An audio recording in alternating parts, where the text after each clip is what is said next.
a while, it seems like, or not very often, you guys practice back-to-back days during the season. Uh, what do you think you guys are accomplishing by doing so? Just working on our habits. That's the biggest thing. Just trying to execute better, crisper on both sides of the ball, offensively and defensively. Obviously, when you don't practice, sometimes you have a little bit of slippage. So we're just trying to prevent that. And obviously, we got a tough opponent and go to State in a couple of days that are unbelievable at home. So we just want to make sure we execute and go there, feeling good. Obviously, you're a pro and you work hard, but when you hear back-to-back practices, are you grown first and then accept it, or are you like, yeah, we need to work on some things? A little both. A little both. But like I said, it's comes to the job. You know what I mean? Like we practiced today for 45 minutes. A lot of people work for 9 hours, man. So if you told any of us as a kid we can make a good amount of money going to work for 45 minutes a day, I think we all would take it. So, man, sometimes it sucks, but like I said, we got to realize that we're spoiled athletes and we can practice back-to-back days. It'll be all right. What do you think is the biggest thing that's slipped defensively since the first couple weeks of the season? We've talked about slippage. What do you think the biggest actual contributing factor to that is?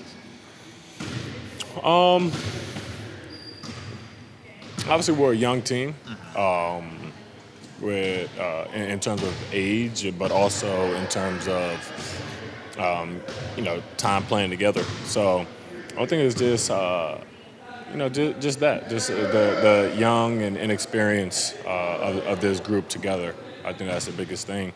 And obviously not having time to practice to make sure we really have those habits down pat. So, obviously when you get tired, we get in an adverse situation, your habits come out, and obviously we got to do a better job of really instilling and having that foundation of those habits. And like I said, that's why we, get in here, practice for several, days in a row, and just try to, help reintegrate and focus on those habits.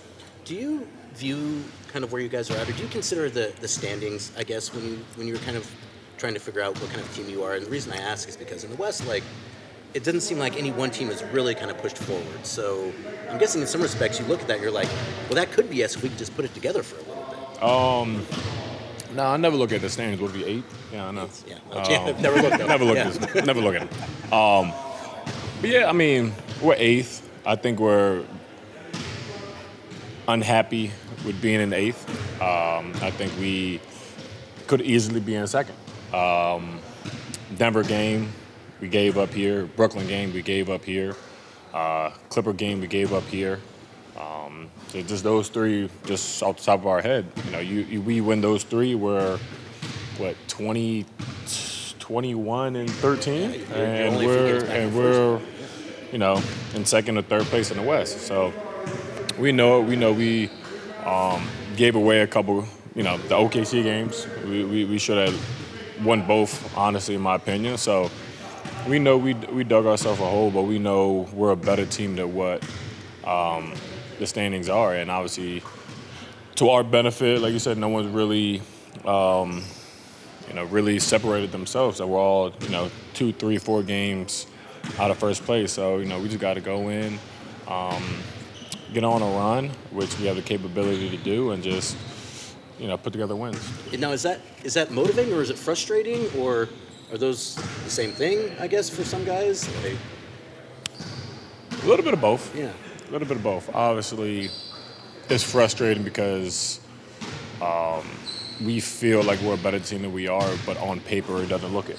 You know what I mean? So that's the frustrating part of it. But, on the other side is, the encouraging part, knowing that we gave up, 3, 4, 5 games and we're still in 8th place. So it's definitely, there's 2 sides of it. Obviously, we'd rather have the wins than the more victories, but we know that in the back of our mind, and we know once when we're healthy and we're able to go out there and execute at a high level, we're going to be a really good team. But we just got to make sure we put it together every night, and I think that's the biggest thing in the league. is consistency. Did you see that Phoenix just lost Booker for a month?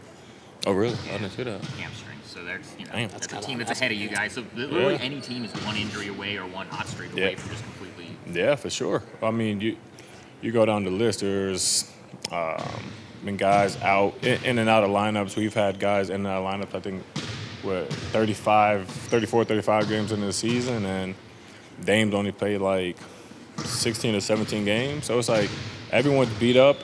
Guys are going in and out of lineups, but I feel like we have the capability of making runs, and obviously we don't want anyone to be hurt, but other people's misfortune is good for us. So obviously we want D-Book to get back as soon as he can, but obviously like you said, that's a team that's ahead of us, and we got to go out there and jump up in the standings, and we also got to realize that guys are NBA players. Sometimes you think, oh, this Phoenix has lost D-Book for a month, or I think like New Orleans BI's been out for 3-4 weeks, and they're 1 or 2 in the West. So you got to realize no matter even if guys are hurt, these are NBA players. It's not like they're going to just lay down and be like, oh man, we don't got our guy. Let's just kind of kick it for a month. Nah, sometimes they're even more dangerous. You saw that with last year with John Moran and the Memphis Grizzlies. So we know that, and we just know we got to bring it every day and be consistent.